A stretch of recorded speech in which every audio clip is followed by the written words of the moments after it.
A very good evening to all of you joining us via the live stream. Welcome to day 4 of YouCon 2.0.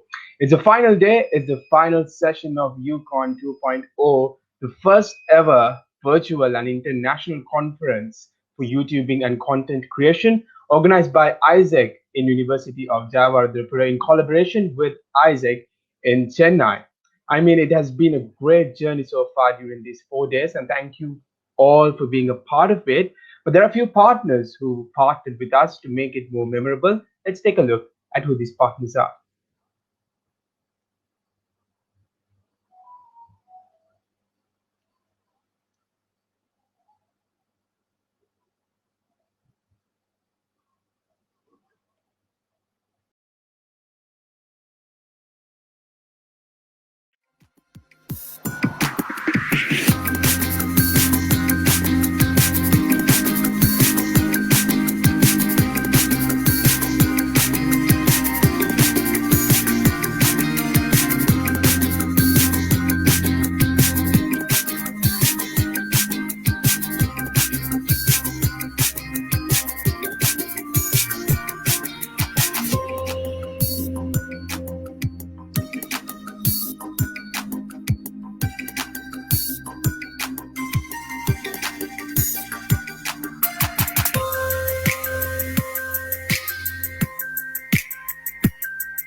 Are you planning to study abroad but not sure what to do and where to go? Our qualified counselors at Educo Pathways will help you select the right program in the right country. We have partnered with world-class universities in Australia, Malaysia, Canada, Ireland, United Kingdom, USA, New Zealand, and Netherlands. We will also advise you with all the necessary documents you need and help you with your visa application.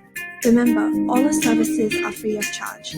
Call us now to book an appointment on 0772 711 711.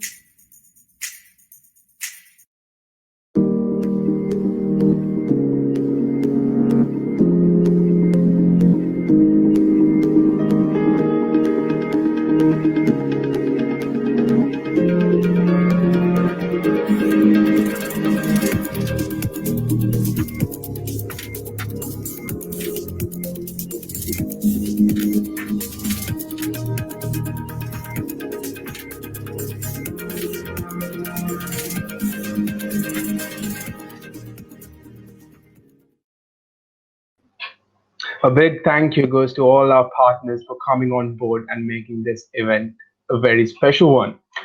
Before we get started with this session, it's important to take a look at what it has been for 4 days so far.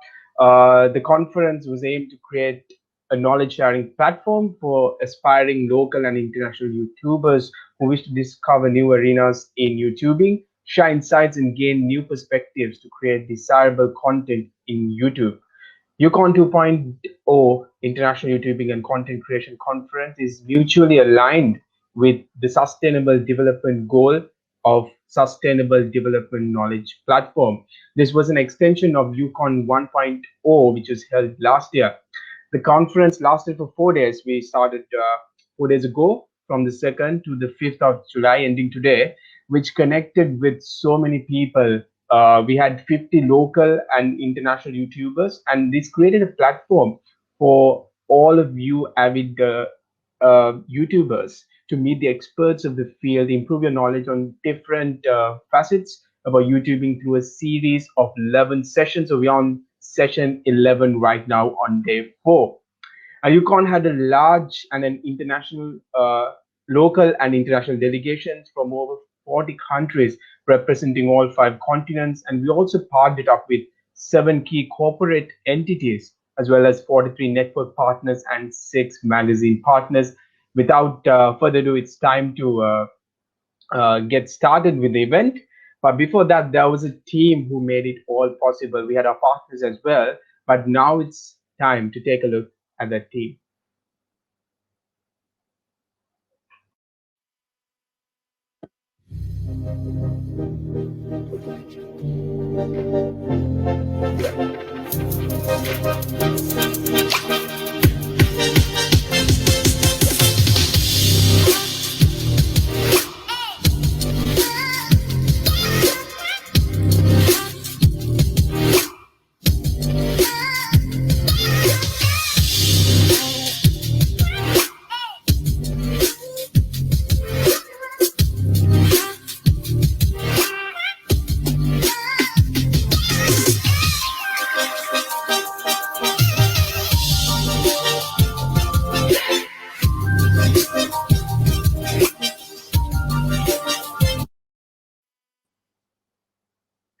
A big thank you goes to the organizing committee as well for making this a possibility.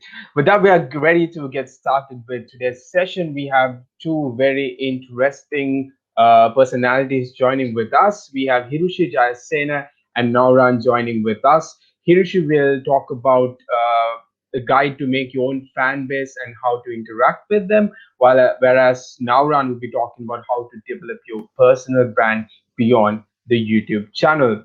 So joining with us first is who is a very famous musician, freelance media journalist, and also the co-founder at Stepping Stones Charity Group. She's also the associate editor at High Online.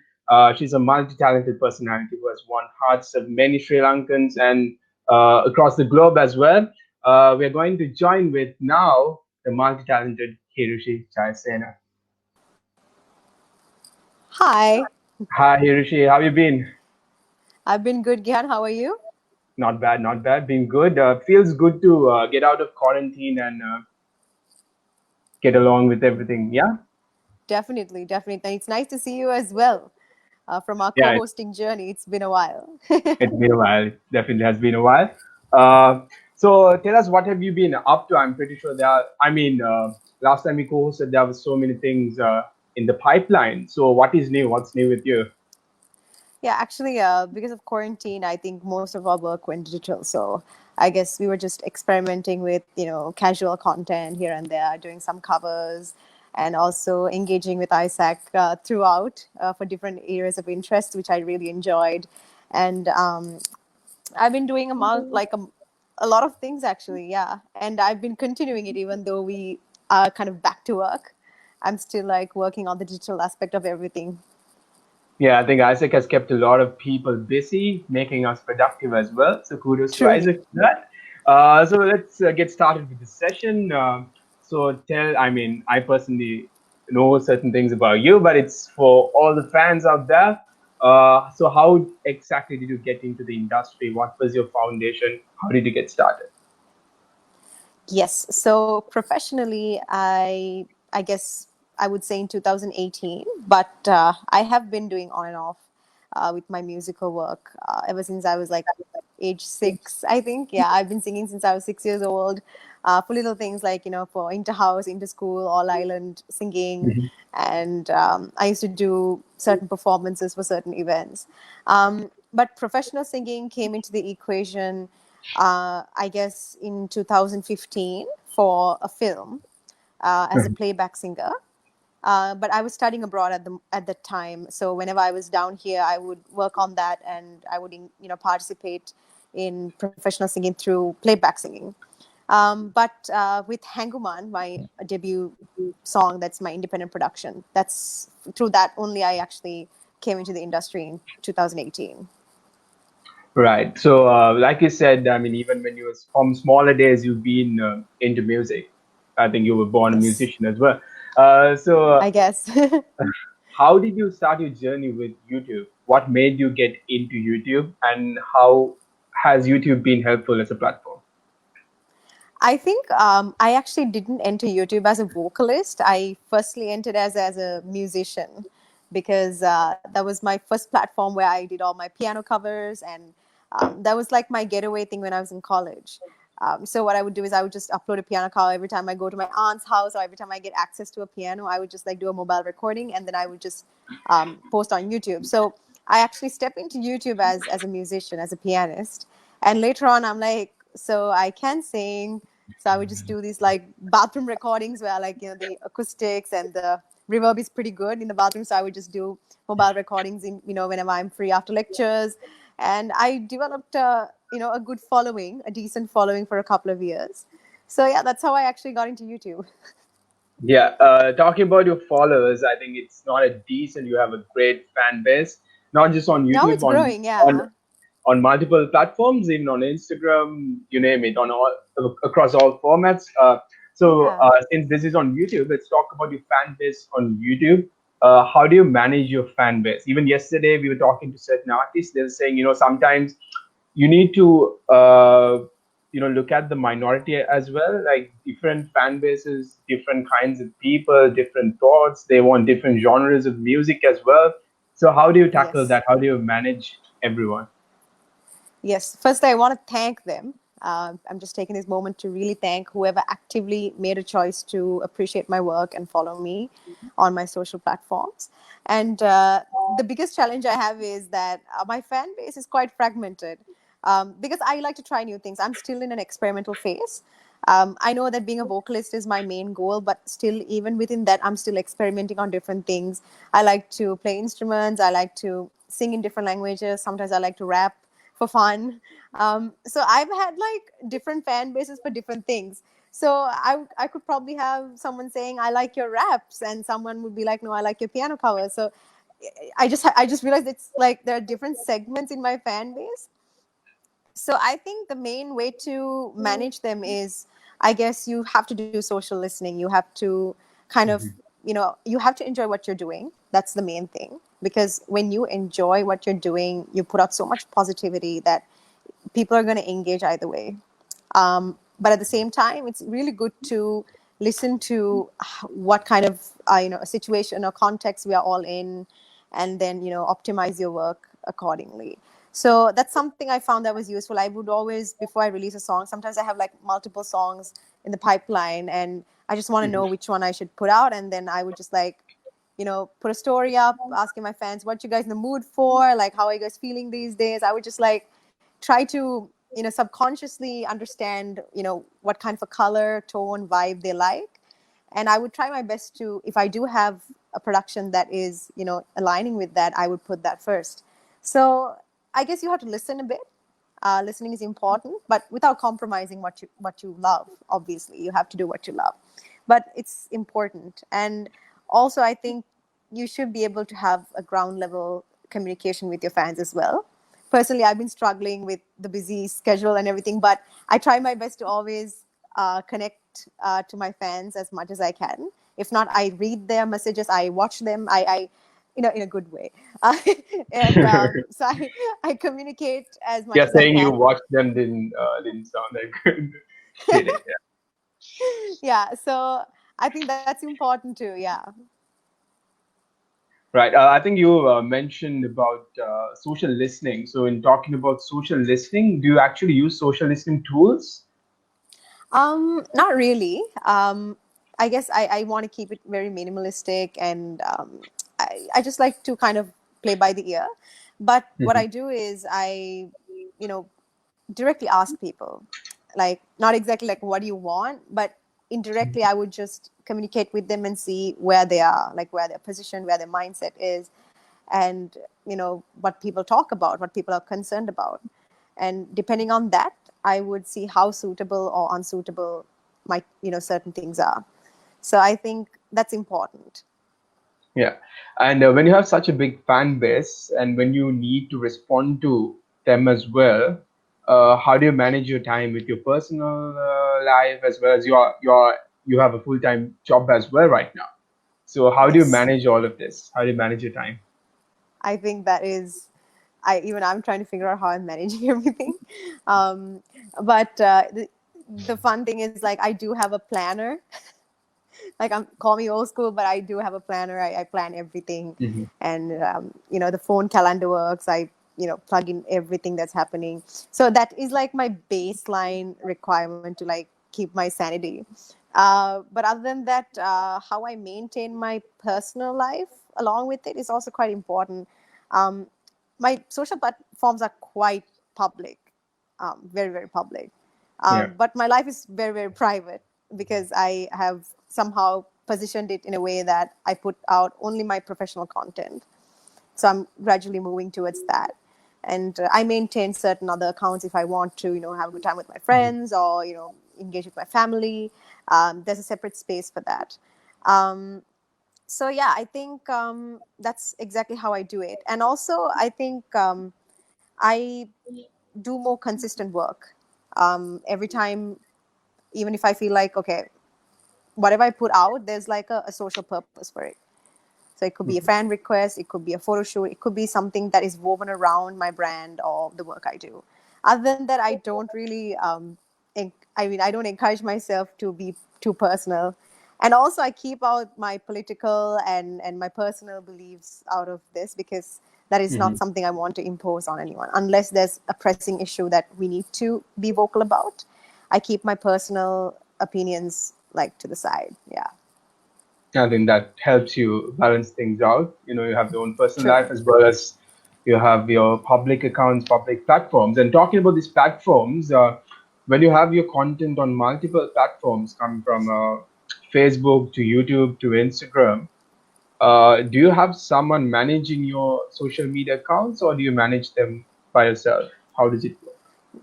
Yeah, so in terms of ownership, it's all mine because I still believe that the intimacy, the realistic connection I have with my fan base is something really important to me. So I don't Mhm. have a middle guy for that. But in terms of my management side, like when it comes to the technical back end aspect, I do have an amazing team who has been immensely supportive. So I want to take a moment to thank them as well.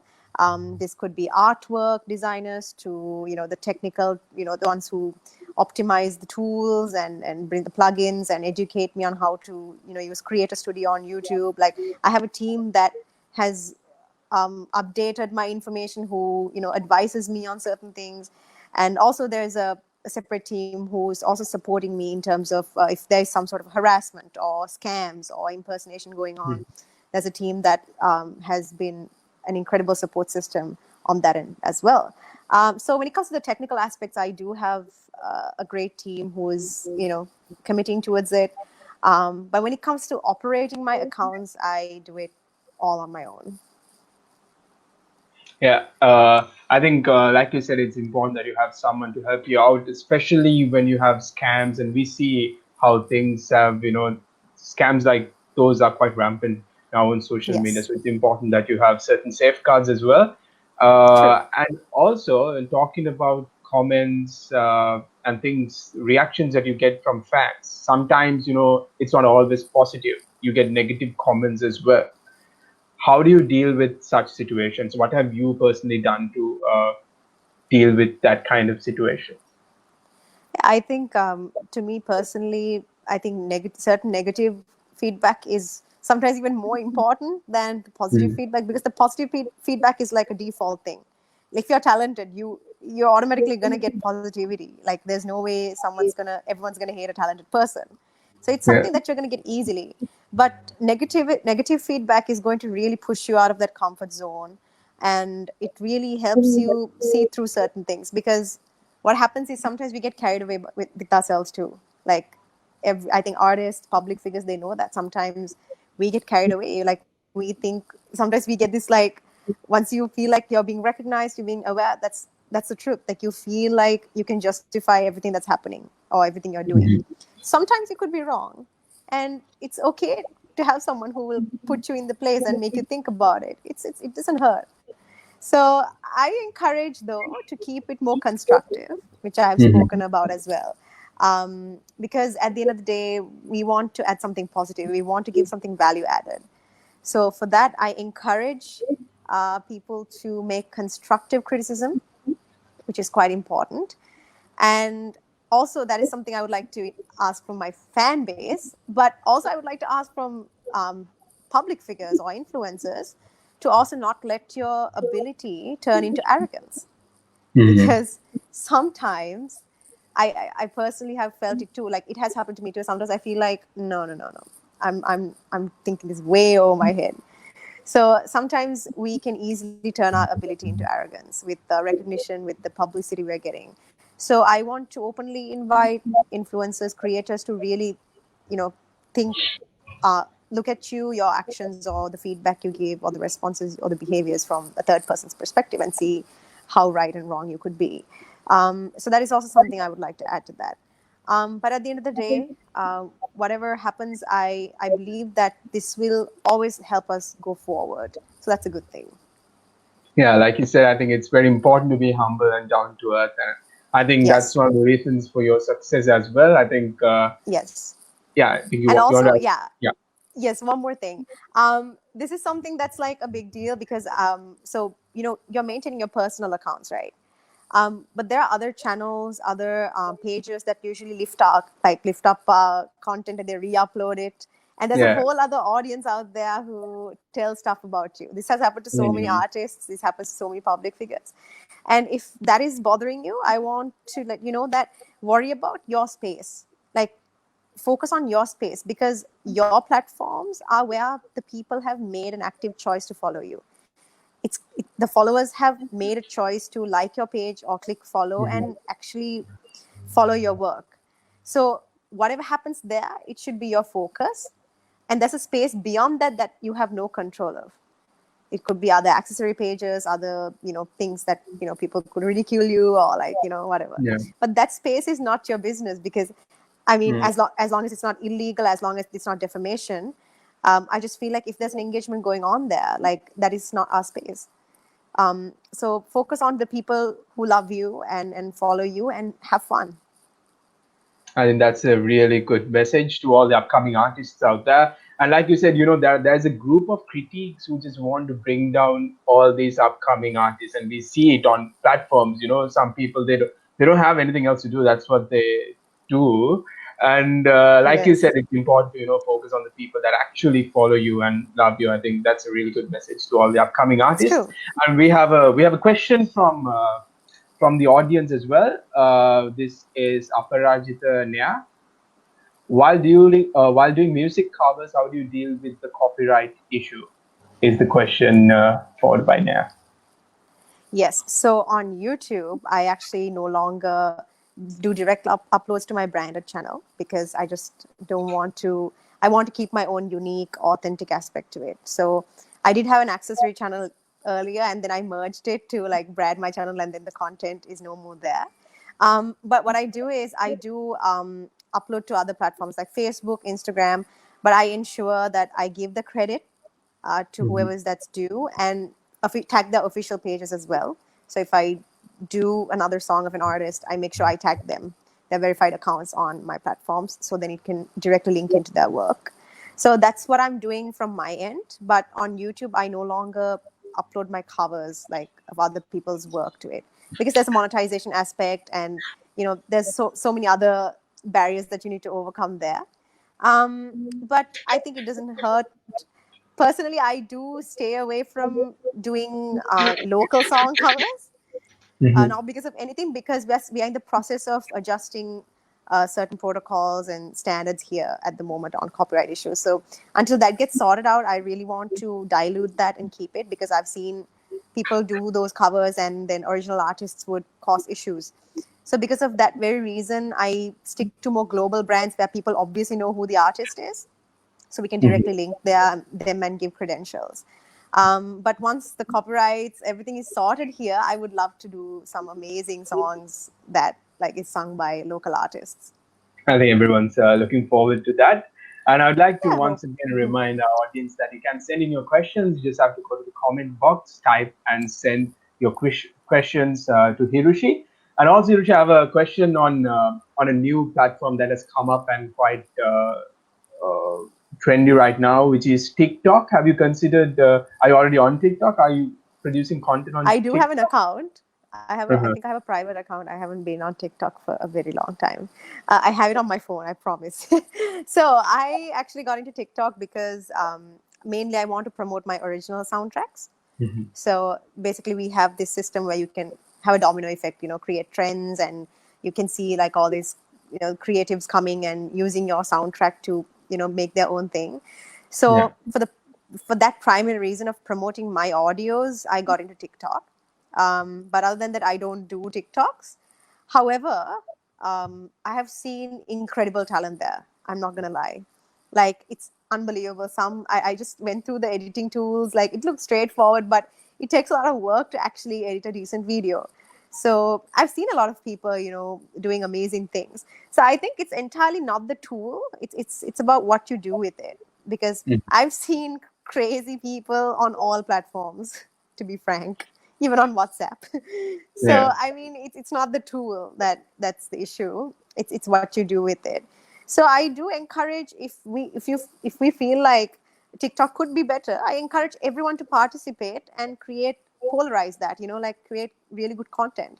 Because we used to Mhm. have another app called Musically, we had Vines, we had Yeah. these amazing, like they were really great. So like I think it's entirely about us. Instead of being an outsider and complaining about it, maybe we can participate and dilute the negative outlook it has. So that's something Yeah. I'm actually attempting to do through TikTok. I have created good content, high quality content with the music I do, and a lot of fans have engaged with me, and I'm truly thankful for that. So I encourage everyone to participate, so we don't have to worry about Sri Lankan TikTok being this massive issue, because in India Mhm. it became an issue. But if Yeah. we all participate, maybe we can make it better. Yeah, Yeah, I think recently it was 2 years ago, I believe TikTok was banned in India for a different reason, for a yes, political I guess. reason. But Yeah, being in Sri Lanka, there was a lot of shaming for people on TikTok, which I thought was very wrong in a sense, because like you said, it's not a problem with the platform. It can be, like you said, you have all kinds of people in all kinds of platforms, and now TikTok, even the people who actually complained about everyone on TikTok are on TikTok right now because it's so trendy. yeah. I also got So into TikTok when it was at the peak of criticism.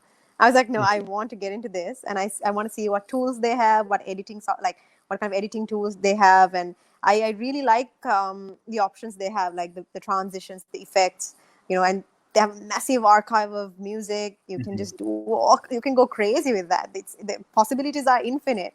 So I mean, why not? yeah, I think that sort of helps society get rid of the stereotype and stigma around For apps sure. like TikTok as well. So we have another question from the audience. Any tips or suggestions for young YouTubers focusing on music as a genre for their channel? Yes. So I would think everyone has their strength. Fortunately or unfortunately, I'm still trying to figure out what my strength is. I've got into instruments, I've got into singing, even in singing, I've got into different languages. So I'm also in the process of figuring out what my uniqueness is. But everyone has a uniqueness. It's not entirely what you sing. It's overall your persona, your appearance, and the way you project it. Right? You could have the most, like, I don't know. You could have an average voice with um, mad skills. You could Mhm. have you might not have the technical skills and the training as much, but you could have a gifted voice. So everyone has their own combination of strengths and weaknesses. But overall, I can't put a finger and be like, this is why you're special. But there's a combination of everything you do, like how you talk, how you Mhm. manage your accounts, what kind of artwork you put out, all of that. And also the consistency of your work. This is something we all struggle. Like sometimes we get fed up when we don't get results. When you feel like you're working so hard for your work, and then like, there's not enough engagement, it's not getting through to people, and you're like, you want everyone to hear your music, and you're not getting there, and sometimes it could be hard. But you never know at what point you could just like, you can go, Yeah. everyone will get to know you, and there's like, have you heard this person? So sometimes like it has happened to me too. Like I have done high quality massive productions, and I got a decent amount of engagement through that.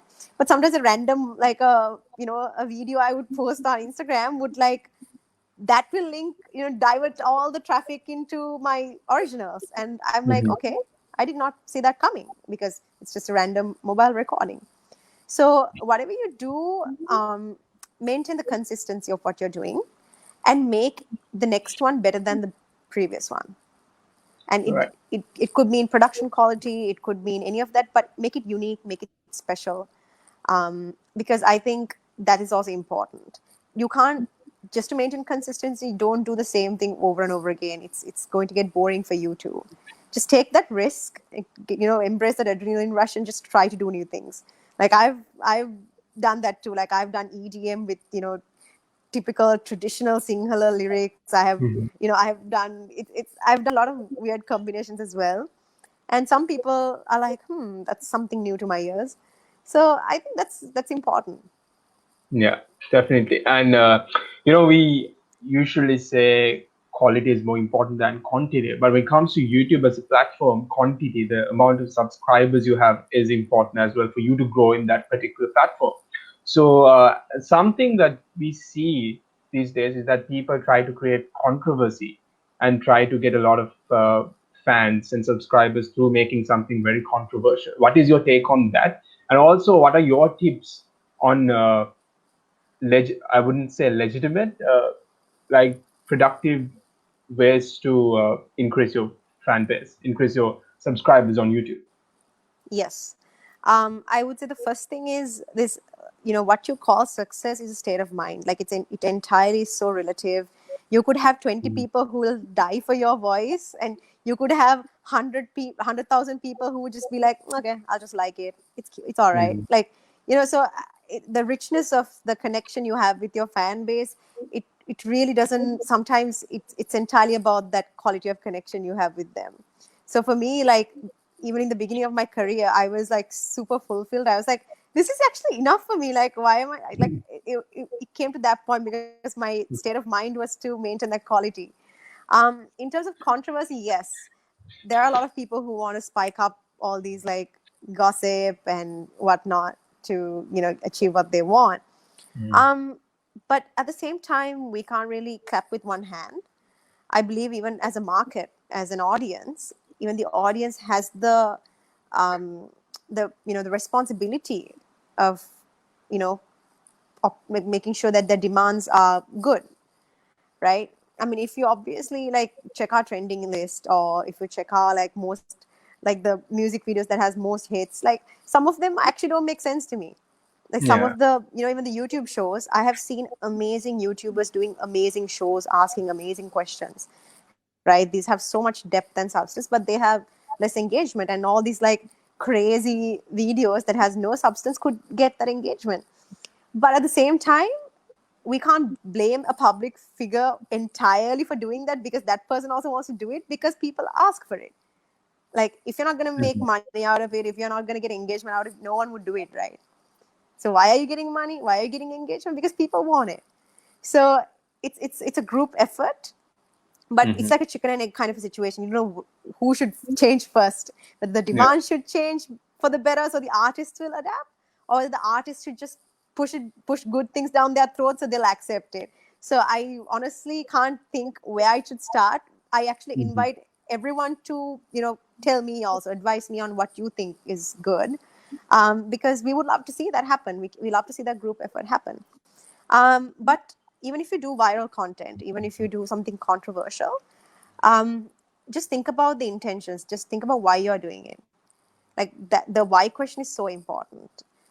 Some things go viral, some things become controversial, but it has substance sometimes. Like it actually makes people realize certain things, and So I think answering why are you doing this, even on Instagram, I would say if you're reviewing a brand, or if you're doing brand endorsements, if you're doing a certain video or taking a picture, like just think why you're doing it. It could be even being vocal about a social cause on YouTube or on Facebook. On like, why are you being vocal about it? Is it to get the validation that you're a good person, or is it, like, you need to be true to yourself overall.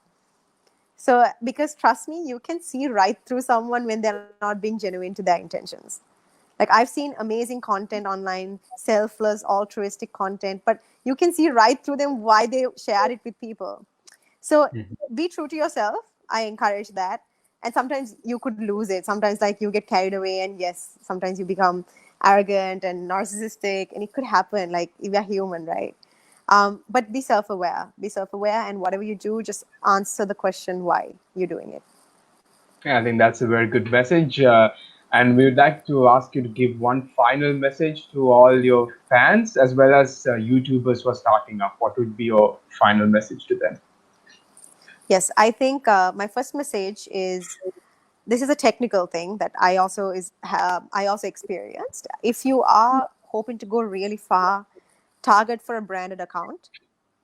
So YouTube has amazing options. If you want to entirely start your career on YouTube, make sure you go through all their tutorials, because it's amazing. The Creator Studio, the options they have, the plugins they have. You can use it and you can monitor your improvement. You can monetize after you qualify for it. So there are different stages. Make sure you get the technical knowledge first, because if you don't have that, seek someone, a professional who could help you with it, who can run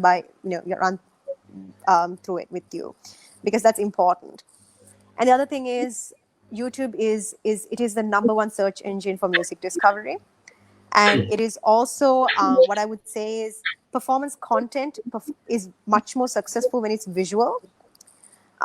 So it's a psychological thing. We attract colors. We attract, we get attracted to colors. The visual element is important. And I'm not saying that it should not overpower the audio. I'm not saying that audio is just by itself is not important. No, it is. Like, there are streaming services where you can get like high quality music. But if you're getting into YouTube, you have to, I think it's important that you focus on the visual aspect of it as well. It doesn't have to be fancy and expensive. Sometimes it could be something very simple, and it gives a good vibe. So focus on the visual aspect as well. And the other thing is your personality.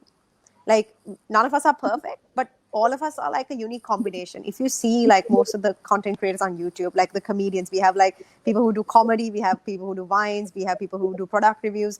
Like, none of us are like the most perfect people, but you see something in them. You want to subscribe, and you want them to be a part of your life, because they're doing something that is important for you. So whenever you're doing a product, just don't do a product. Just don't sell a product. Just sell something like a value system that could, someone will wake up and want to listen to it, because, that's a part of their, routine now. So focus on who you are, the combination of who you are. Don't always like get discouraged. Oh, like, it's entirely to do with my looks. It's not. It's entirely to do with my talent. No, it's not. It's not entirely to do with your skills on YouTube or your knowledge on YouTube or your technical knowledge. No, it's a combination of it. So get a decent amount of exposure in all of that, groom yourself, practice, train, and experiment, and you're good to go. I think you just landed a great concoction of advice there, giving the real picture. So thank you for all the advice. I think that would be very instrumental for all the upcoming YouTubers. And also, Hirushi, we want to know what you think of YouCon 2.0, how the experience has been from your point of view. How has YouCon 2.0 has been? I want to thank AIESEC of Sri Jayawardenepura for organizing this, and also the other organizations who are overseas, who are affiliated to this amazing project. Personally, I see digital as the future. And it's amazing that y'all have explicitly dedicated time and space to educate people about the possibility in a digital world. Because oftenly, like, people who try to make careers on YouTube are stigmatized as careers that are not viable. Like, you need a university degree, go into a cubicle and do a 9-to-5 job to be successful.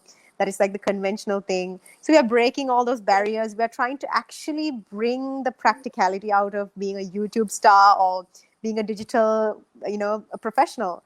and it's okay, and we are doing that. And for that, I think we need to engage with people, we need to communicate and exchange our ideas. So thank you for creating that platform. All right.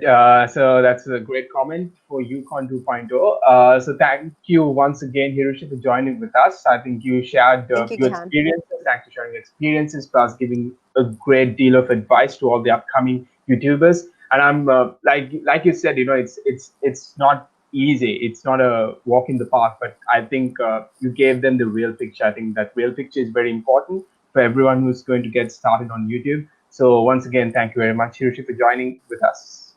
Thank you, Gihan. Thank you, Isaac, and all the very best with the rest of the session. See you. Bye. Bye.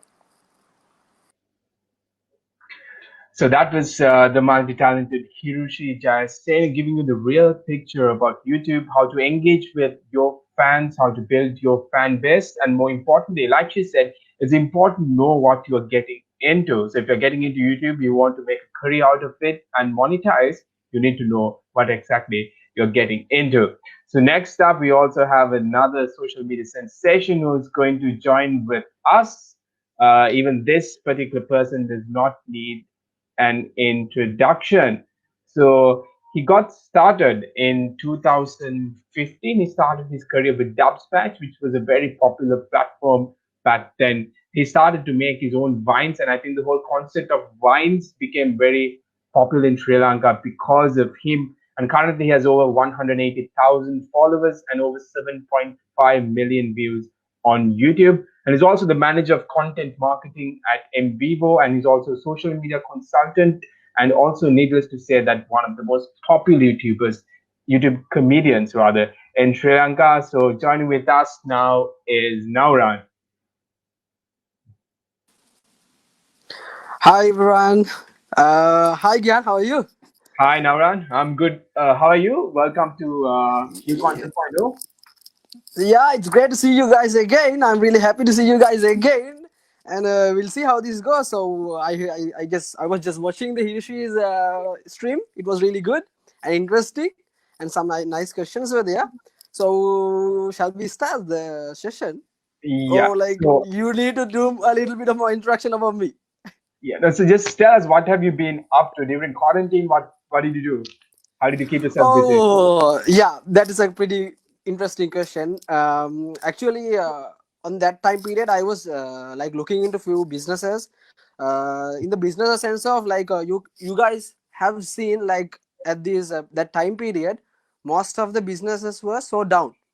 So at that time period, the people who had that IT and the things like WooCommerce and things like e-commerce platforms who has been performing in the e-commerce section, they didn't had that downtime on that time period. So on that time period, what I was doing was like trying a couple of new businesses, like how these businesses can be grown inside this quarantine period, and how these businesses could be impact on the that time period, because many of the people didn't had even time to like go outside and shop, and most of the people are like really down. And even though most of the people actually didn't have money, so many people got fired from the jobs, and you hope you might know. So on that time period, the best time period to start a business was that.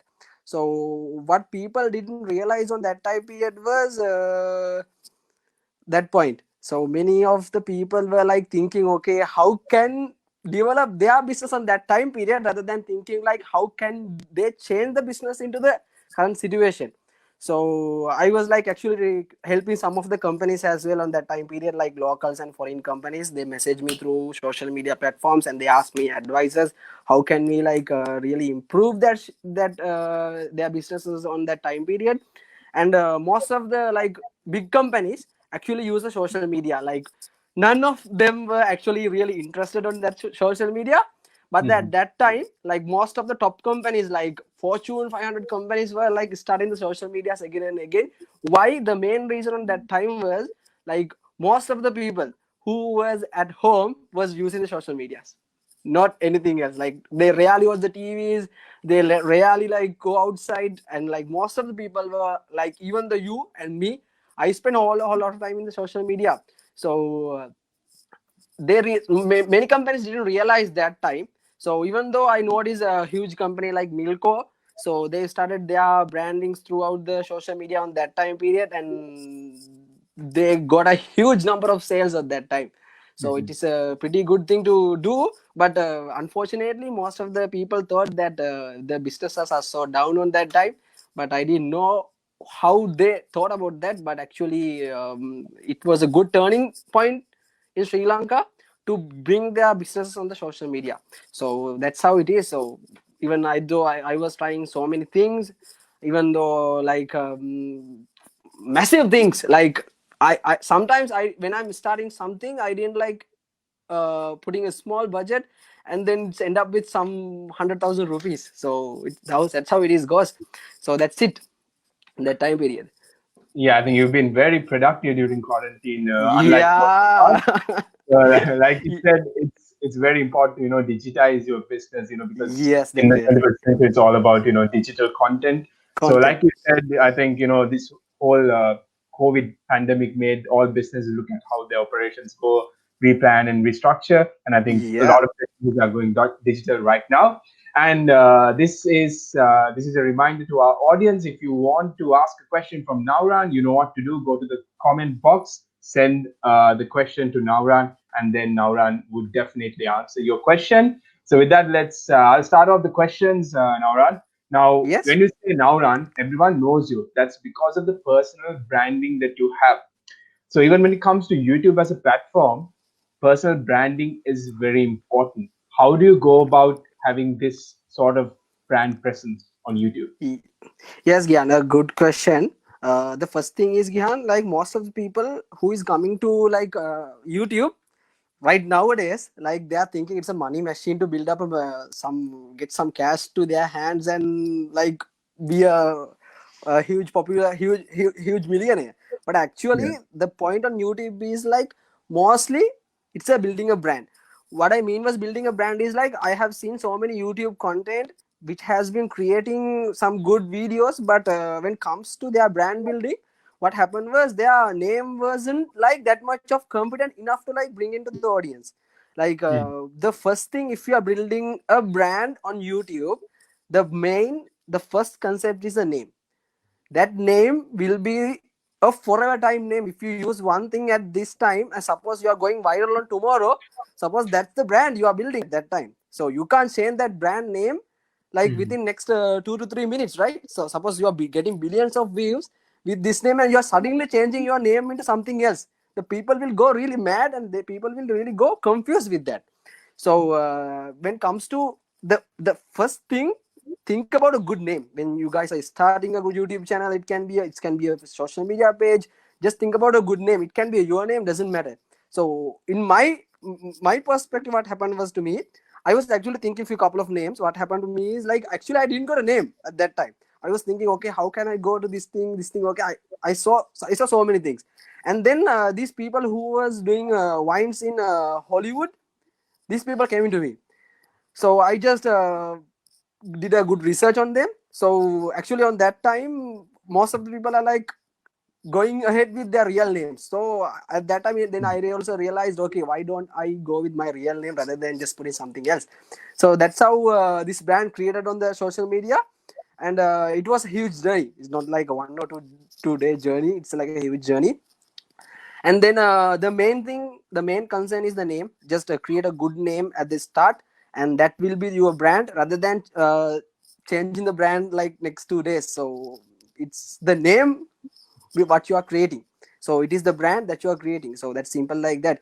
And then you can step by step build your brand. So building a brand is like not cannot be done in 1 or 2 days. It will take, sometimes it will take 2 months, it will take 3 months, it will take either 2 years. We can't say that actually. It depends on how effort you put into that. So finally you will get the output. So it is the name. You should really really really think about the name. That's the thing. Yeah, that's it.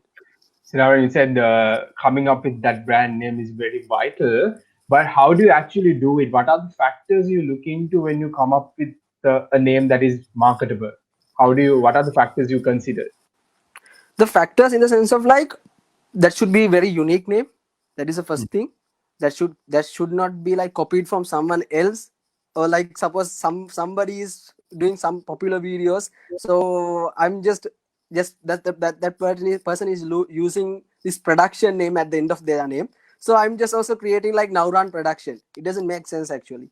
So the main key point is, like, when you are like creating a name, just don't ever copy another brand name. That's the first thing. And then the main factor was like how you are going to place your brand, like what are you going to do, like with this name, like what are the content you are going to produce. You should think about that also. And then also you can then realize, okay, how far I can just improve this brand in social media. And the main key point is like, in my point of view, is like not to copy the names, just coming up with a unique name. That's the key point. If you can't do that, it's just big failure. You have to think a lot of time. So that's the main concern. Yeah. Okay, now that we've established that coming up with the brand name is the most vital thing when you start off Vital thing. as a YouTuber. As the Yeah. next step, when you look into the content, we know content is king in the 21st century. So when you look into the content, we know Yeah. that your content is very unique. It's very interesting, and it has a massive fan base. So how do you actually come up with the concepts for your content? What are your sources of inspiration for your content? So main, I would say, let me say as the inspirations, it is like the Hollywood wine stars. Those are the main people who came to my inspirations, like Logan Paul, Anwar Jabir, and so many people are there, Lily Pons, and those are the people who inspired me to do this.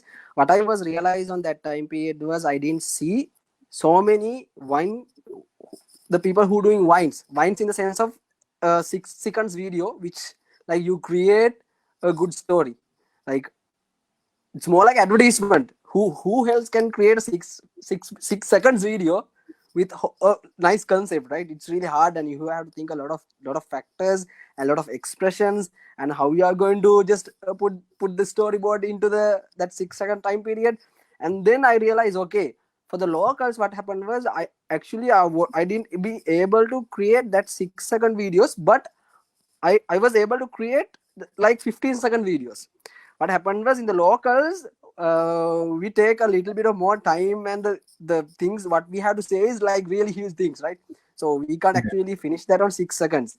So then I just came up with that idea. At that time, there wasn't anyone who was doing like 15 seconds videos, and there wasn't anyone who was like actually entertaining the people with a small video clip. So that was the main key point, where it turned my content into the viral section. So it is the time, and it is the demand, and it is the most probably the lack of comedians in the market. So at that time, there was like Appia, Jihan.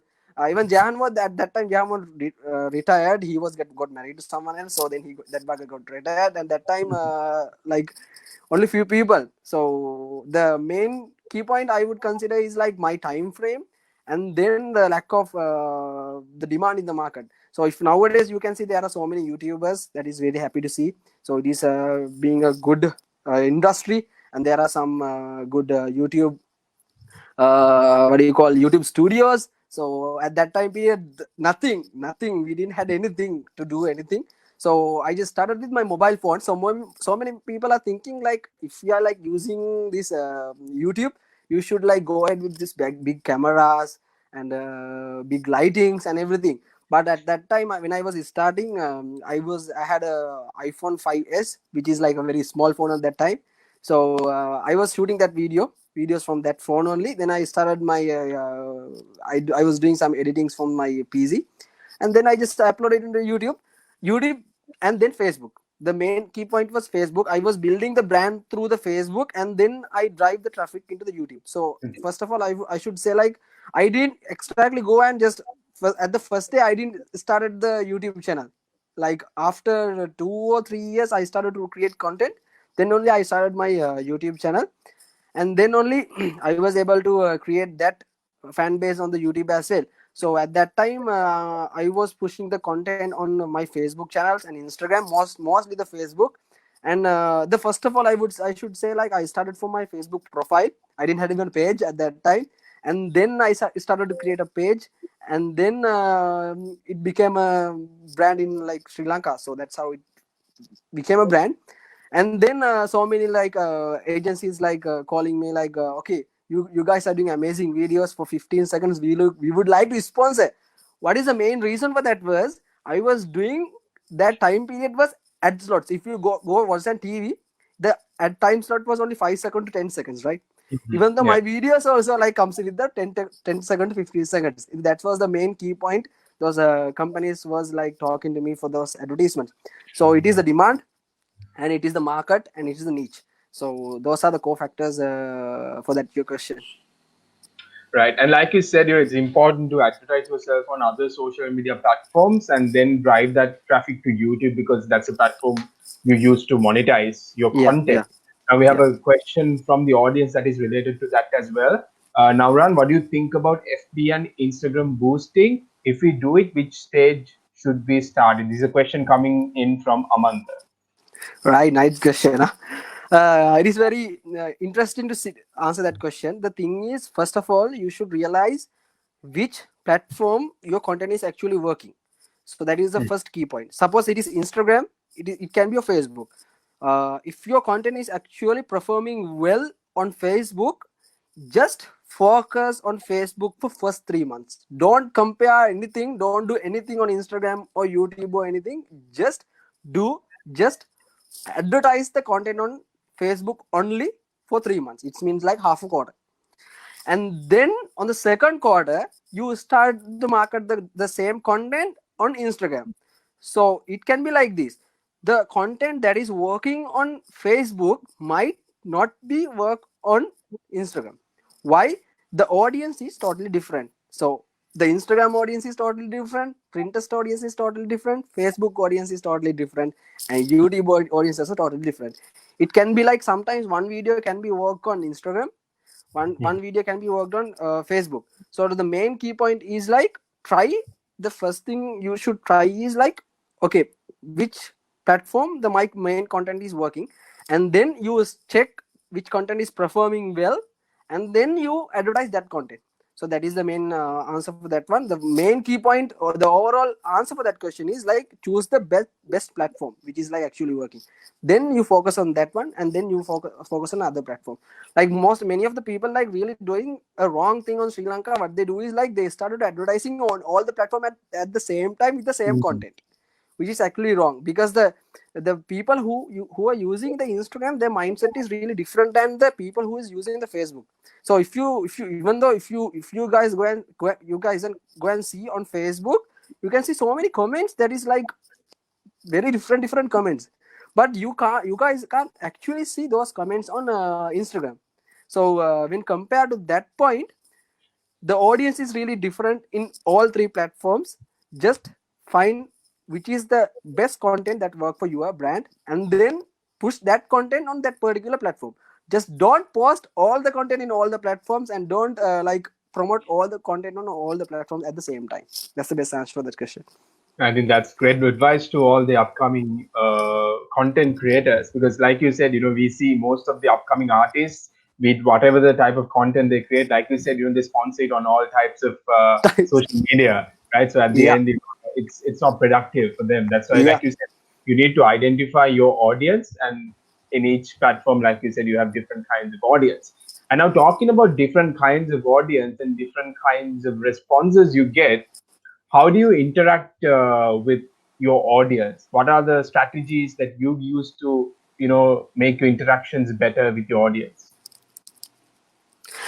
Like Jan, at the first time, I should say like in like last couple of years, I didn't actually interact with my audience because I had such so many works to do. That's the main key point. At the beginning, I would say the beginning story, the starting to the last, not the last couple of 2 years, like before the 2 years, I would say the story for that one only. The main key point was the content and how far you are posting your content to the audience. That is the first thing. And then you should do at least just go on a live and ask them, okay, how you guys are doing, okay, just show Mm. some love to them. And maybe like you guys can give some giveaway, and just so many things you guys can do like for the interactive audience, not just only focus on one thing. And the main key point is like many of the people in Sri Lankans do like giveaways. Like suppose if I'm saying like, okay, I might give a phone or something, the many Yeah. people will really like to get a phone. Like it can be there might be a person who is actually using a good phone, but it is like a very good interesting thing to do. So maybe you guys can do a giveaway or go a live session with them and ask them how do you feel. Okay, and there can be, and at that time there can be hate comments and bad comments and good comments as well. So for the best thing to do with the hate comments was like, just if you see a hate comment, that's fine, that is their opinion, we should respect them as well. So it's their opinion, we can't, not everyone, not every finger in our hand is same, right? So not as likewise not all the people might like our content. So we should like actually focus on the people who like us, who love us. Like then only, okay, sometimes that person can be a good fan later, but we should focus on the people who really love us. And many of the people who in Sri Lanka, the mindset they do have is like, they really think like if they got a two to three bad feedbacks, they will be so mentally down. So it is totally wrong Yeah. thing to do. But don't fall yourself into like a negative impression. Just focus on the things that you really like to do. Not we should respect others opinion as well, but in the same time, like if there is a bad comment, okay, if you are doing the right thing, just focus on what you're doing. Like it's the best advice. And just interact with the people who really loves you, like go in the live sessions and talk to them and smile and just wave at them. Sometimes the people who I see in the streets, they waving at me, but sometimes I didn't know actually who they are, but I also wave at them, okay, saying hi, actually I know that person. So that's how it goes. So like it's not it's just an easy thing to do. And that's how you should interact. So yeah, that's the basic idea And then, behind like you that. said, doing those small things actually, create that bigger connection with your audience, Yeah. and I think that's very important in the long run. And like you Yeah. said, I think this is actually a problem in Sri Lanka. Whereas you have one section of people that actually support all the upcoming artists, we have a set of critiques who just who are waiting to put down someone on social Yeah. media, especially when you're really talented, especially when you're very young. You have this group of critiques trying to bring you down, and like you said, it's really important that try to ignore those comments, not necessarily ignore, like you said. Ignore. Yeah. You need to focus more on the people that actually are there for you, that actually follow you and actually value the content that you create. So Yeah. uh, so especially in a case like that, let's say you have a lot of negative comments, especially for upcoming YouTube artists, what is your suggestion? How do you actually deal with it? Likewise, the main thing is if you can write a reply on them, like not to go and fight with them. Just Yeah. say, okay, this is my idea. So okay, just ask them, how do you would like to see my content on this platform? Just ask them. Just ask them. Mm. Then they will reply, okay, I would like to see your content on like this. Okay, just change this. Okay, I would like to do this, and then you just get their idea and make a summary. And for the next time, you do a good video like with their input as well. And then on that time, what will happen was the person who hate you on the first video, he will become a fan on the next video. I'm pretty sure on that. I'm 100% guaranteed. You should try that one. On the next video, he will become fan of you, and he will just come and say, okay, this is a good video. The person who hates you at the first time, he is becoming a fan, and then he is telling you a good. So that's how you should deal. But actually in Sri Lanka, what more many of the people are doing was not doing that. There was actually some people have there can be some fans of us, like really like how do I put it, they can be like really like saying, okay, he's not like that. They can be like uh, well, actually I can't remember the word to say that one. uh, they can be really safeguard us on that time. There can be fans who was really like going and comment, okay, safeguard myself for on behalf of me.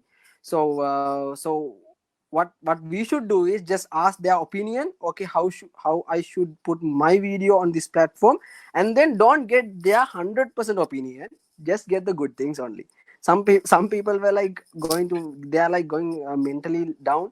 So I have seen so many people, like when they just put a content on YouTube, when they get like a bad comments of hundreds and thousands of comments, they really go mental depressions. There are some people who just go into the depression on that time. So just keep confidence on your content, and do the right thing into the society. That's the best thing. Okay, anyways, if you are doing a bad thing into the society, you can't expect a good comment actually at all, Yeah. right? That's a common thing. So when you do a good thing, if there are people who are saying bad to you, just get the good points from them and then ask their opinion, and then make sure you do write a nice reply, not to like go and fight with them. I think that's a great strategy to deal with the hate comments you get. Actually, at the end of the day, you'll be converting them to your fans. That's a great Yeah. strategy, Nawran. And also, we have another question. If we have a YouTube channel, first of all, if your plan is to focus on YouTube and be a YouTuber, when you actually come up with the YouTube channel, first initially, do you promote it through YouTube, or do you look at other social media platforms to promote it? uh, okay, let me explain to you like this. The first thing is, if you're promoting on YouTube, you should have huge amount of money. That's the first thing. It's not any easy to advertise on YouTube. You should have like hundred thousands of dollars to advertise on YouTube. But when compared to advertising, the cheapest method in Sri Lanka to advertise is the Facebook, and then Instagram, and then YouTube. So if you actually found a good piece of content that's actually performing well for you, what you should do is just upload that content on Facebook, and then put your YouTube URL link on the description, and then for that time period just start a campaign on that, and then later put the YouTube video on the Facebook and start another campaign for that one as well.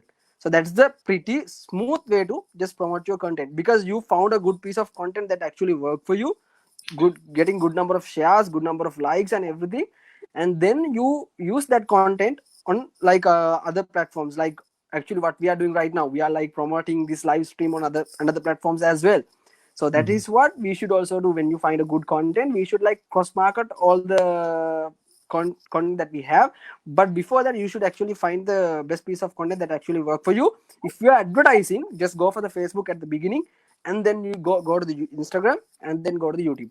But if you're actually starting a business or something, just go for the Instagram and then go for the YouTube, because you can't actually expect hundred thousands of quality audience on the Facebook. The people actually will willing to buy your product. If you are doing a business, means like you're trying to sell something, right?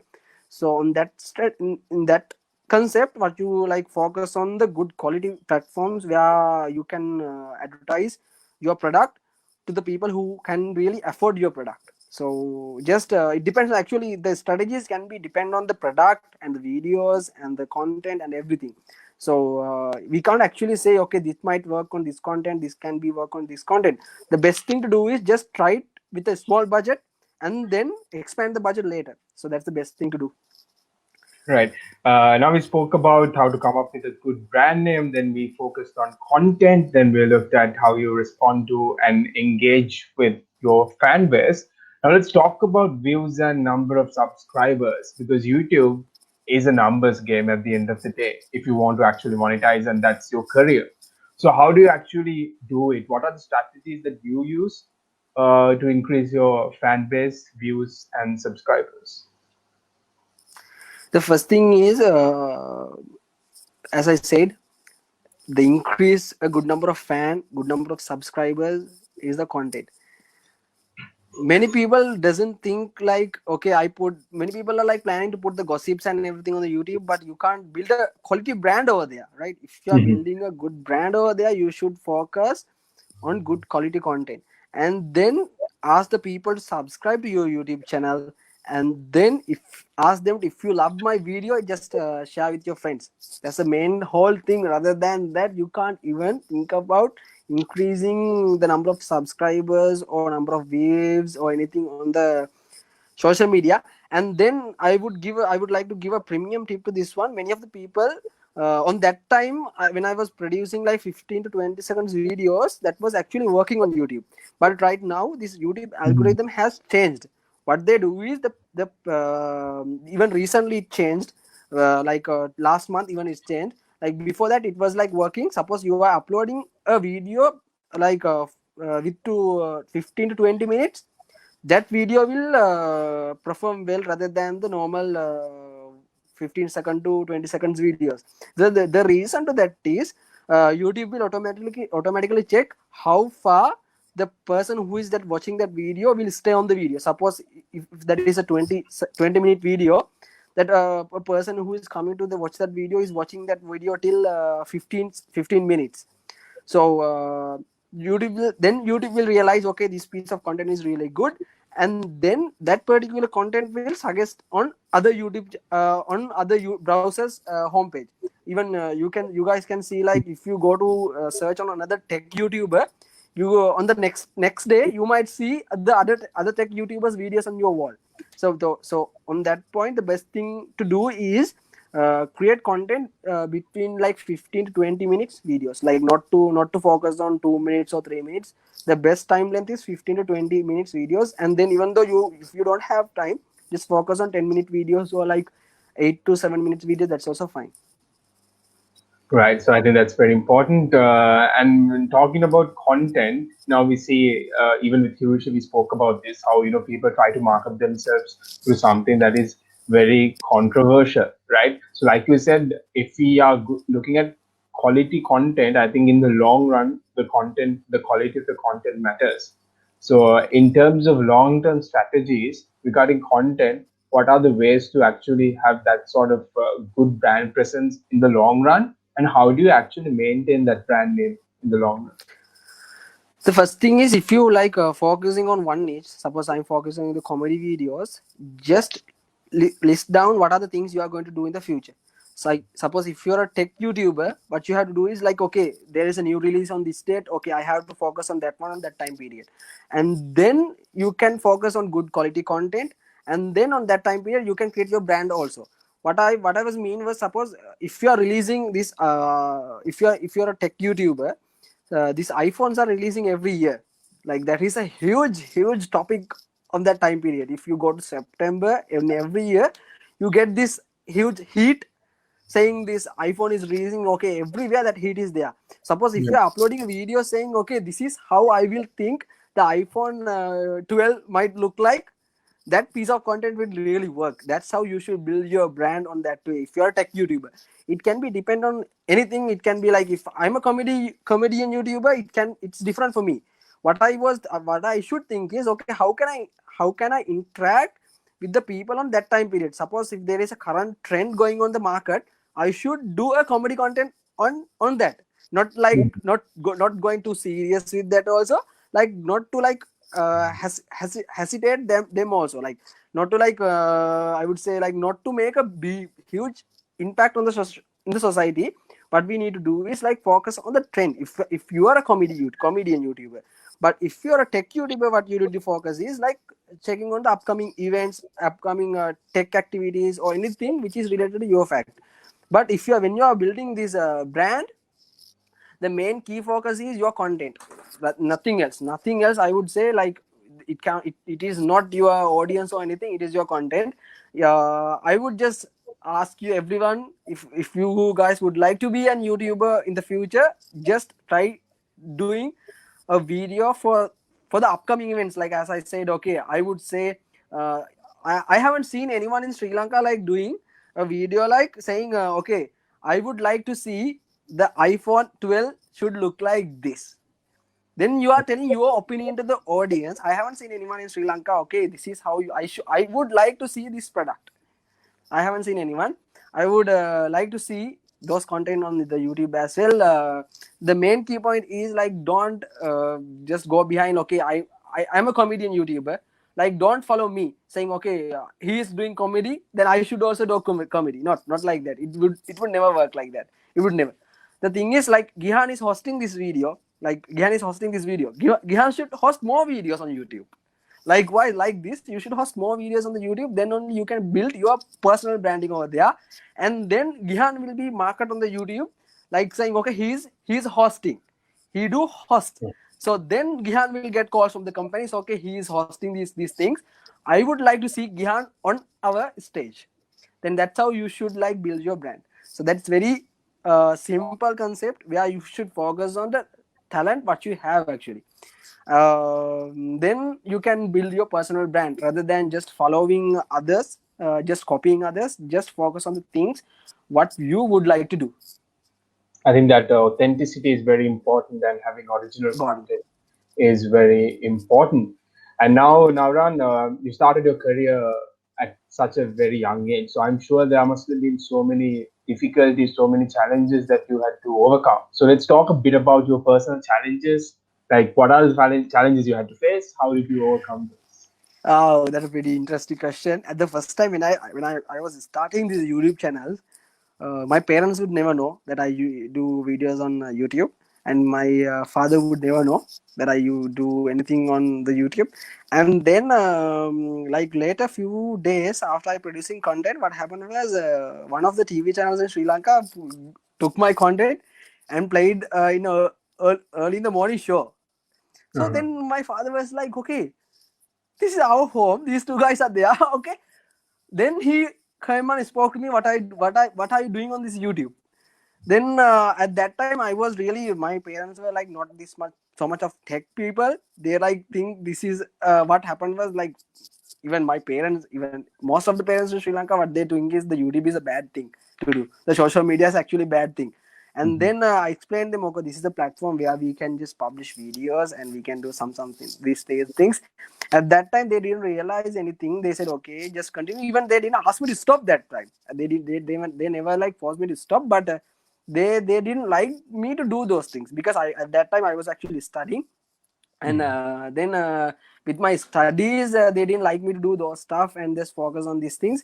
And then after few months, I just went out with them, and like few people on the street, they came and spoke to me, like Uh-huh. saying, okay, I'm watching your videos, it's happy to see you. And also my parents were really shocked at that time. Okay, this guy is like someone like this. And then little by little my parents got to know what I'm doing, and then I explained everything about them. Okay, these are the platform that I use, these are the things I do. And then little by little they were convinced with my things, and then there was no issue. And then later on, my cousins also get to know about this stuff, and they made a huge scene like saying this and that. And then later on it got sorted. And what for me, what I did was right thing. So I didn't have to be fear for anyone else. If you are doing the right thing on the market, just you don't have to be fear at all. If you are doing the right thing, if you say that is right thing to the market, so you don't have fear for anything. Just focus on what you are doing. And then right now my parents are really happy to see the state that I am in. So it depend on the things that you take at the time when you growing up.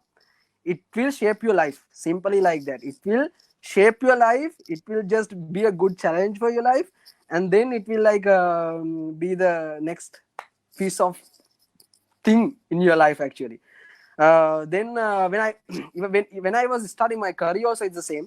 At the first time when I applied so many jobs, I didn't got selected. And then I applied to one job. Even one company called me for interview. Then I went, and they was like not, I'm not too okay, not too okay with me. And then I just found a one small company, and that person, he's a good nice CEO actually. And then he gave me a chance. Okay, Nawran, we'll give you 3 months. Just show us what you can do. That's his question. And at end of the 3 months, I answered his question very well. He didn't ask me to do. He didn't actually ask me to do anything. He just show me the product. Okay, this is the product. Just show us what you can do for this. So then I showed my talent on there. So that's how I started my career also in my working background. So it's a pretty interesting thing. The risk that you take at the young time, it will really shape your life. Nobody will tell these things to the young crowd. The young crowd is really fear to take these challenges in their lives. They think, okay, this is the right thing, this is the right thing, this is the right thing. Sometimes their parents will force them to do, okay, do this, be a lawyer, be an engineer, be a whatever the thing you want to be. Actually, it is a very narrow mindset on that, because we should not actually force the child to do those things, because we never know who I can be in the future. We never know. I can be a CEO, or even I can be someone who is working in a government office. We never know.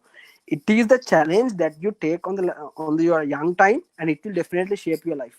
So take challenges. It is the best thing to do in your life, because we are living a short time period. Not like we never know how far we will live. Like we can be live for 5 years, or we can live for 2 years. So best thing is Try everything that you want to try, and then die.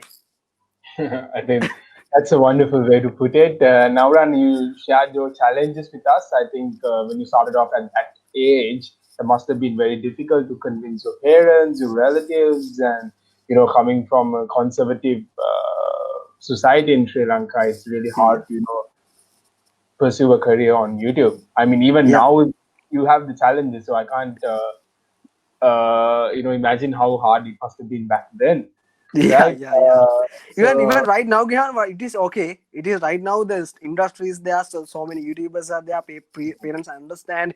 Even if you go to YouTube, there is a nice channel called Ape Amma. So even those right. type of people are doing the YouTube. So it Hmm. is like, it is very nice to see. Then it's the mindset is actually changing. It's really happy to see that thing in the market. It's very hard to see in Sri Lanka on that time when I was Yeah. starting. Like, what is this, man? What are you doing on YouTube? That is the first question that I asked from my parents.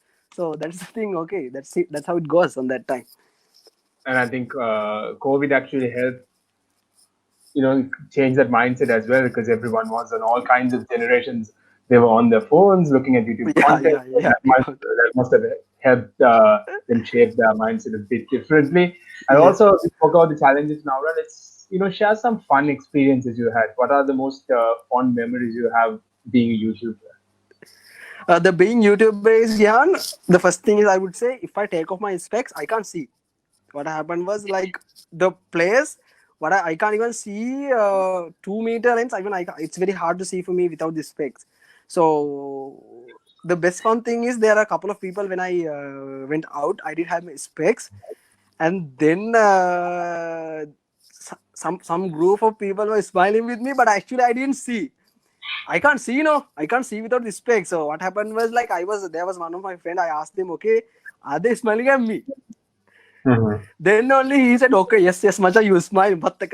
So then I only smile. So that is the core thing that happened to me. Without the specs, I actually can't see because many people doesn't know about that fact. Without the specs, I actually can't see anything. Even I can't. Really hard to identify an object. So many of someone waved at me. I didn't know that person is waving at me or someone else. I just looked back again and then I just looking at that person. Okay, are you waving at me? And then there are another incidents. I There were some of videos in my videos. I just used to hit my brother, slap my brother. Actually, some of the videos. So at that time, I slapped my brother for the 10th time to get the right shot. That the right shot to take. I actually slapped my brother. Actually slapped. It's like his cheeks was like very red at that time, and his cheeks were there was like two fingers of my hand on his cheeks for like 3 to 4 days, and my parents were like yelling at me for the next 2 weeks for that one, and then he didn't go to the school for like 3 days. Now, I'm So not he really sure whether you should be sharing this on public media. no, no, at that time what happened was, Gyat, we actually didn't have this how to put an these audio things at the videos, so you get the slap noise right when you slap a person. We didn't know that how to put that noise to get that sound right. What we did was like I slapped my brother for five times, 10 times to get that sound clip. So actually even he was okay to get that slap at all. And then that is one thing, and there are a few more things also, like there are so many things like that. So yeah, there's a few things that I will share. Right. So some good memories over there. So Naura, it's been a pleasure chatting with you. I mean, you've been a great sport, sharing all kinds of memories and sharing your experience with us, sharing the challenges you faced, giving great advice to the upcoming YouTubers. And what would be your final message to all the upcoming YouTubers? How should they start off? The first thing is, if you are starting as a YouTuber, just don't focus on money, just focus on what you love. Then the money will come behind you, rather than just going to earn some few dollars. Don't focus on YouTube. If you are like doing the YouTube for money, just don't do it. Just focus on something else. It's very bad thing to do. Then please come up with some good quality content for the markets that is still lacking in the market. Even though if I just go to the YouTube, I see so many gossips are trending, which I really don't like to see. There are some good piece of quality content that should actually trend in the market. There are some good quality YouTubers as well. So just support. If your friend is doing a YouTube channel, just support them. Just don't stay like saying just put a like or saying just go share their videos. And like if you have a fan page, just share their videos. If you have a profile, just share their videos. Just give some support. And then if you are like starting a YouTube channel, just focus on good concepts. Just start what you like to do, and just don't copy others. And be inspirational to the other people who like to start. Even if you can see, like even rarely do YouTube videos because I have so many things to do, and there is a huge space. If someone is really good like me, then there is a huge space who can just get my place as well. I like to see that one too. So there is huge demand on that place, so I rarely do videos. If you are like doing, if you were following me, just change some concepts and do some good videos to the market. So that's it. Just do the YouTube not for the money, to make yourself satisfied, I then think the money will come. and it's a very encouraging and an inspiring message coming from you, Nauran. And also, let's share your comments and views about YouCon 2.0. Let's talk about this event that AIESEC was doing for 4 consecutive days, bringing in so many YouTubers, sharing the knowledge, sharing ideas, concepts. How has, in your perspective, how has YouCon 2.0 been? This is super great, I would say, at the first time.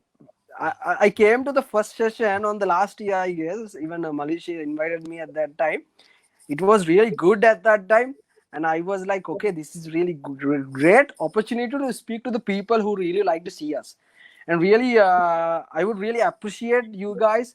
Just please do more like this. Even this is the hard time with the COVID and everything. I really appreciate you guys like starting a live stream like this. Even though you can't like book a place and start something like this, I really appreciate. This should actually happen in the market. These type of events are actually not doing in Sri Lanka. It's very hard, sad to see those things. But right now, I'm really proud of you guys. I'm really happy to see these young crowds are actually doing these type of events. Actually, none of the TV channels are doing. I would say none of the TV channels are doing in Sri Lanka. Actually, you guys are doing it pretty, really good things. And the thing is, keep in contact with the people, even a good YouTuber, international YouTubers, local YouTubers, and it's really great to see those type of people is bringing into Sri Lanka. And it's really nice to see. Actually, it's massive. I don't know how to explain. It's massive, man. It's massive. It's super great. Thank you very much, Nauran. And yes, like you said, it's a great concept. I mean, we are definitely connecting with more people than if we had a physical conference. So this is the benefit of the virtual conference, and the first time a virtual international conference that's been organized by AIESEC in University of Java, Tripura, in collaboration with AIESEC in Chennai, to give a great experience to all the upcoming content creators and YouTubers. Once again, Nauran, thank you very much for joining with us, sharing your wisdom and experiences with us. It was lovely to have a very humble individual like you sharing your experiences, giving your input to the upcoming artists. It was wonderful hosting you. Thank you very much. Thank you, Gihan, for joining me for this great event. I would really happy to join with you guys as well, and I'm really happy to advise all the young crowds with my experience. So it's really happy to express my experience with you guys, and thank you for the nice hosting, and hope to see you guys again. Definitely, Nauran. Definitely, we'll be seeing you soon. So thanks again for joining. We wish you all the very best.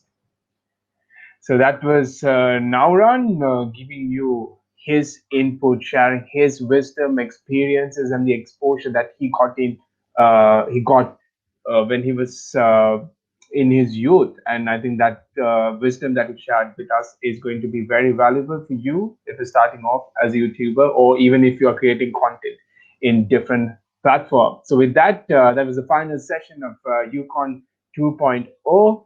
And I think these 4 days have been great for all of you content creators out there looking at, creating coming up with your own content strategy, looking at different platforms. I think this education that you got throughout these 4 days will be very instrumental for you to shape up your career. And with that, on an ending note, we're ready to take a look at how far we've come during these 4 days. Let's take a look.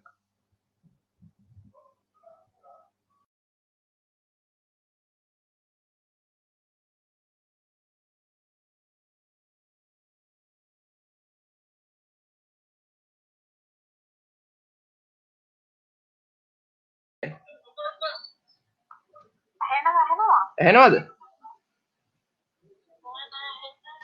ඇහෙන්නේ නැහැ විකුම්.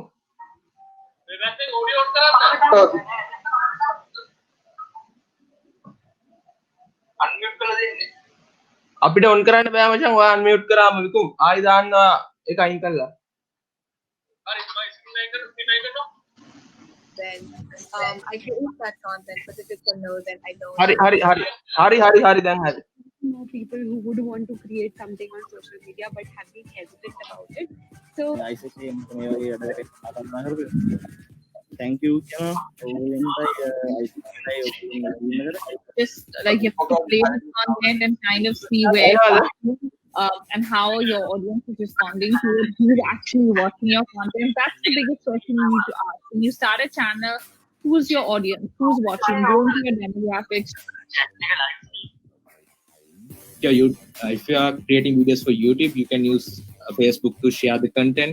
You can use Twitter, you can use Instagram to influence people to watch your videos, and you can share the behind scenes. Influencers la denna කියලා මේ දෙන්න මේ මොකද අපි වෙන physical location එකට ගෙනියන්න බලේ ඕගලන්ට තියෙනවා.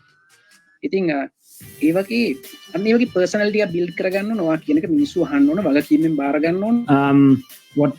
What's also important when you buy a camera, think about lenses. Like, what lenses do you need to get? Inform yourself about crop factors and so on, because lenses can get very expensive. For example, on the Canon EOS R, it has, in my opinion, the best lenses ever, but they are so expensive that I actually stopped using the EOS R and switched.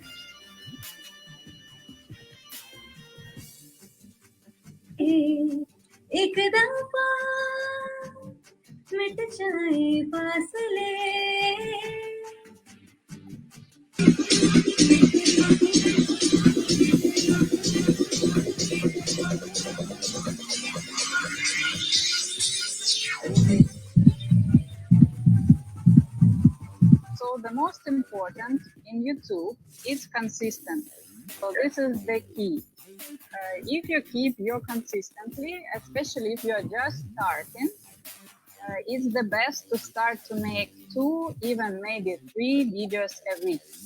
I love being fearless. I love asking questions which people don't otherwise dare to do that. I also bring in fun elements of my personality. The important part here is, Chatura, remember that trending topics are very, very important. තීතයත් එක්කලා අපිට තියෙන බොහෝ සම්භාරයක් දැනුම් සම්භාරයක් අත්දැකීම් සම්භාරයක් ඒ සියල්ල දෙන්න පුළුවන් කතා බහ තුළින් අපිට කතා කරලා හැදෙන්න හොඳ ගතිගුණ ප්‍රගුණ කරගන්න ඒ වගේ අවස්ථා ලබා ගන්න පුළුවන් ඉතින්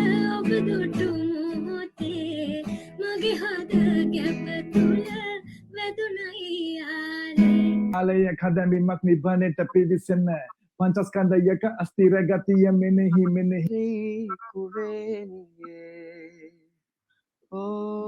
කුවේනියේ මා කුවේනියේ මම තම්මන්නායනවා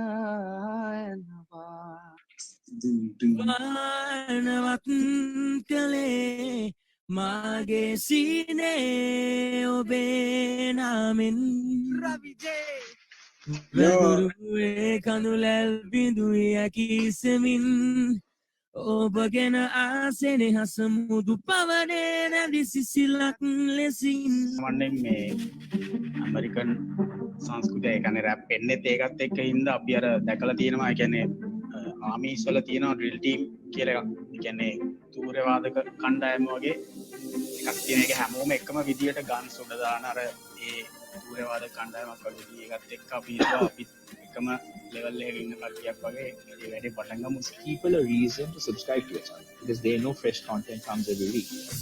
So this is how in two ways this is going to help. You have the word travel in your channel name, it's a no-brainer, right? For someone searching that this is a travel channel.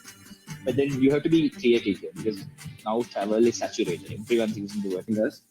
And today we will be talking about various ways you can monetize your YouTube channel. So when it comes to monetization, most people believe that there is only one way to monetize a YouTube channel. You just need to find out the thing you are good at and build a channel around that. Brand එකක් වෙන්න, merchandise කරන්න බලන්න. තව මේක develop කරන් අරන් යන්න. එතකොට YouTube කියන්නේ ඒකට best platform. I've tried to do 2, I've tried to do 3, I've tried everything, but at the end of it, I think what works for you is what works for you. So I think in terms of motivation, it's really important to just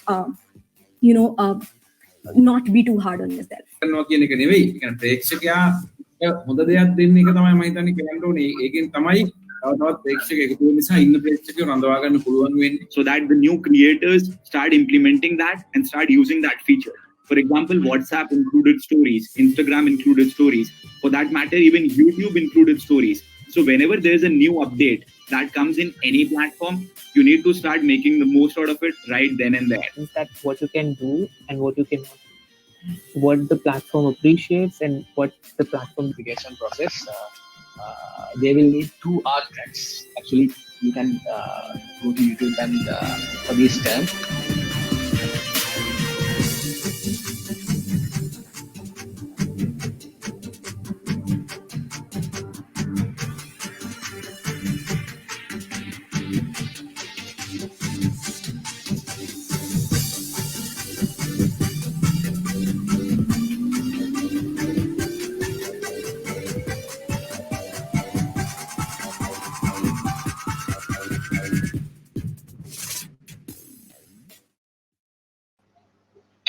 So that was a recap of what YouCon 2.0 has been. It has been a great journey encompassing great moments of fun, enjoyment, and knowledge.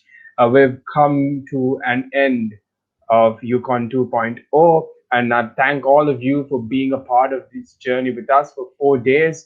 And like for YouTube creators, audience means a lot, especially for this virtual international conference as well. So now we're ready to hear from the maestro behind this whole concept, Mr. Chatura Rodrigo, the organizing committee president of YouCon 2.0. Good evening, all the delegates who are joining for the first and the biggest virtual YouTube content creation conference. We got registration more than 41 countries, and we were privileged to partner with 20 IR partnerships across the globe. It is delightful to see many young, passionate YouTubers interested about our topic. When we started YouCon 1.0 in last December as a physical event, the main target of our event is to achieve the SDG goal number 8 of decent work and economic growth. When we proceeded with the YouCon 2.0, we focus on making a more individual good rather than passion. Passion for the value for their distinctive and remarkable skill. So when we're doing this event, there are many pillars who behind our success. First of all, I'd like to thank the executive board of AIESEC University of Rijawardhanapura and the AIESEC Chennai. Also, I would like to warmly extend my gratitude to the event managers of YouCon 2.0, Mr. Vikum Vijaykorn and Mr. Malesh Randidu. And lastly, not the least, my loving organizing committee. I'd like to thank my loving organizing committee. First of all, when I go with the ER, Mr. Tharushinonis and Miss Ayodhya, and with the marketing, Mr. Chamod and Miss Akila. When we go with the digital experience, DXP, Mr. Manoj, and digital experience international relation, Mr. Dishan. And when we go with the delegates, Miss Iroma Atkorla, and delegates international relation, Miss Samodhya. And events, Mr. Tilosh and Miss Teshani. Even though the conference ends today, after having 11 successful sessions throughout the 4 days, The YouCon will never cease the journey. We will be the assist you until the true value and the passion and potential. Before winding up the session, let me remind you once again, awaken the YouTuber in you.